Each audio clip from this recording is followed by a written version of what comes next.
Hello everyone, welcome to a new episode of Matthew Sports Talk.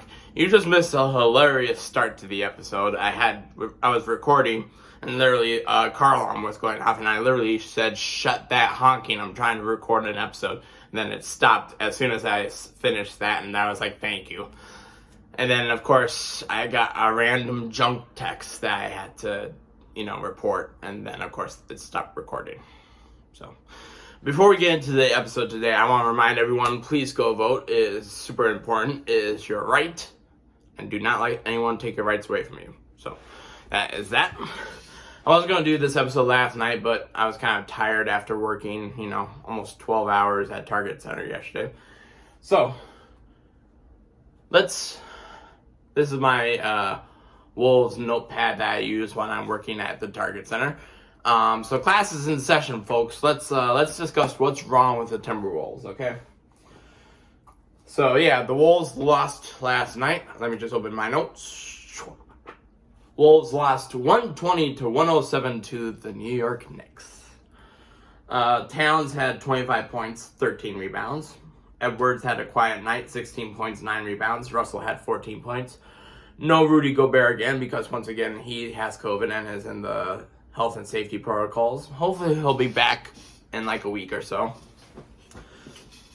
Optimism is encouraged. So yeah, old problems arise for the Minnesota Timberwolves again. Can't defend the three and can't control the ball. Knicks had 19 made three-pointers. That's 57 points off of the three. The previous high this season was 10. 19 threes, that's not a good look. And honestly, God, there was one time, I think it was after the first quarter, they were on pace for like 40 made threes. I think 10 of those came in the first quarter. So they only made 9 for the second through the fourth quarter, but still. How can we defend the three? We can't. We don't have anyone. This is where we miss Pat Bev. We miss Pat Bev because he was a dogfighter. He could defend the perimeter. All right? I understand the trade for Rudy because you need someone who can protect the rim, and he's great at that. But you also give away another part of your defense. You give away the guy that could defend the three. So that's the disappointing part of it. I would honestly give the Lakers a call. Tell them we'll trade Jaden McDaniels to them to get Pat Bev, and I don't know, maybe the compensation is enough. Maybe we get like a second round pick back. I don't know. But we miss Pat Bev. We miss someone who can defend the three. And if it's not Pat Bev, we better be trading for somebody else. Because we need someone who can defend the three sorely. Yeah. And then also, ball control. 17 Wolves turnovers last night. Their transitions were just so bad. And they like to show party, like show place, like, oh look, I can make a pass behind my back and everything like that. That doesn't do you any good if you turn over the ball. Like seriously, guys, just be smart. They're not doing that, honest to God. And I'm actually afraid now. It might be early in the season. They might only be 5-6. But if they don't fix this and fix this soon, they're not going to be able to beat the good teams. They're not even going to be able to beat the mediocre teams like the New York Knicks last night. They're only going to be able to beat the bad teams. Like the Houston Rockets. And the Los Angeles Lakers. So it's not a good state, everyone. Me, as a Timberwolves employee, want them to win because if they win, they can make the playoffs. They they play longer, which means more money for me. So it's like, come on, Wolves, I'm relying on you to get me income. So come on, listen to me. I have the notes. I am the professor. Listen to me. That's like my, I don't know, foreign professor accent, but anyway. All right, moving on. Enough of that. The week 9 of the NFL season ended yesterday with Baltimore very, very handily being the New Orleans Saints. So now I have my completed power rankings. Only a couple things to note. Miami moving up into the top 5. They're number 5. Dallas just moved down a spot. The Jets made it back into the top 10, moving up 6 spots from number 13 to number 7. Seattle, a new team in the top 10. Who would have thunk? Who the fuck would have thought that the Seattle Seahawks would make it into my top 10 this season? I had them written off for dead. I honestly thought I had them in like the bottom 5 of the league to start off the season. So, who would have thought? The Giants sadly have moved out of the top 10 to number 11. I had to put the Jets and the Seahawks in there, so I had to move a few teams down, like San Francisco and the Giants. Tennessee, big drop from number 6 to number 14 after the loss to Kansas City. Other than that, not much. Not much has happened. Chicago, despite losing, I moved them up a spot from number 23 to number 22.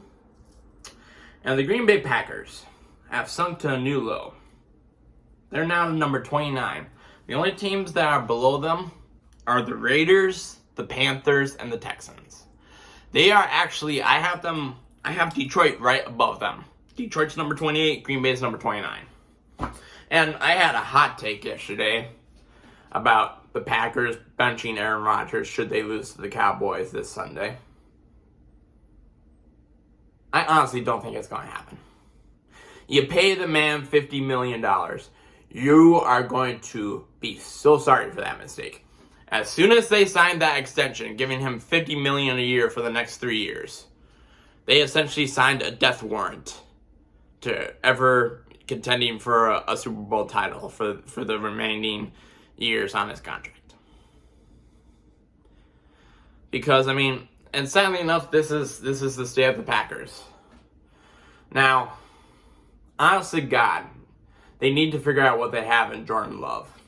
Because if Jordan Love isn't the answer, they need to have a high pick next year to go after a quarterback.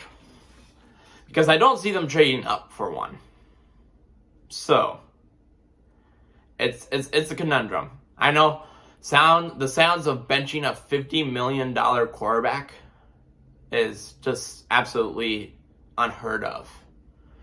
Benching any player of that significant caliber is just unheard of.